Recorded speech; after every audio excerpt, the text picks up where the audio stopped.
Salut à tous, j'espère que vous allez bien. Donc on se rejoint aujourd'hui pour ce deuxième petit tuto de Syllab. Donc là on va faire notre première fonction. Donc la dernière fois j'avais présenté rapidement un peu l'interface et puis faire des calculs très simples.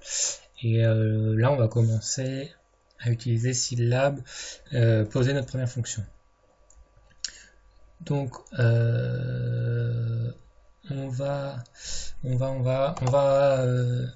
ouvrir Synote, donc application Synote. Voilà. Et c'est là-dedans que sur cette page qu'on va taper nos codes. Après on enregistre, on exécute un peu comme ça pourrait ressembler un peu au VBA toujours pareil, on lance une fois qu'on a tapé et puis on mettra notre fonction.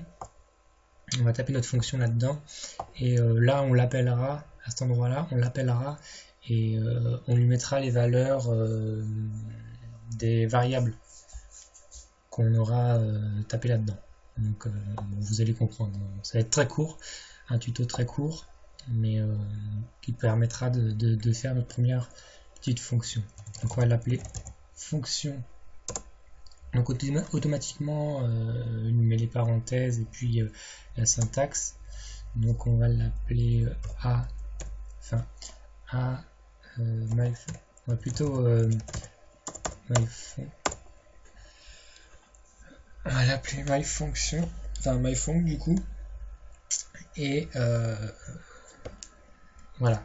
Donc nos variables, ensuite qu'on tape. On va prendre x et y, donc après vous pourrez faire voilà, bon, comme vous voulez, là c'est un exemple, hein, x et y, et ensuite on va taper notre petit code. Bon, là ça va être très court, on va faire du a égale x fois y et un point virgule.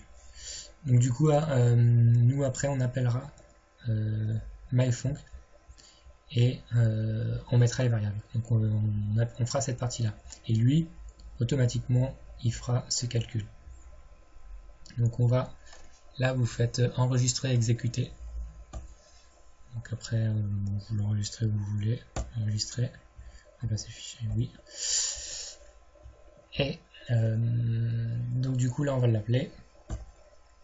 On va faire myFunc comme je l'ai appelé. La x égale 5, y égale 4, on ferme la parenthèse et on fait entrer, et voilà. Et donc ça nous fait la formule qu'on a tapée, donc 5 fois 4, 20, et comme d'habitude nous enregistre notre résultat. On a ici l'historique des commandes, comme je vous avais montré la fois précédente, et voilà. Donc c'est votre première petite fonction. Ça permet un peu de prendre en main Syllab. J'espère que ce petit tuto vous aidera. Et puis je vous dis à bientôt. Allez, salut tout le monde!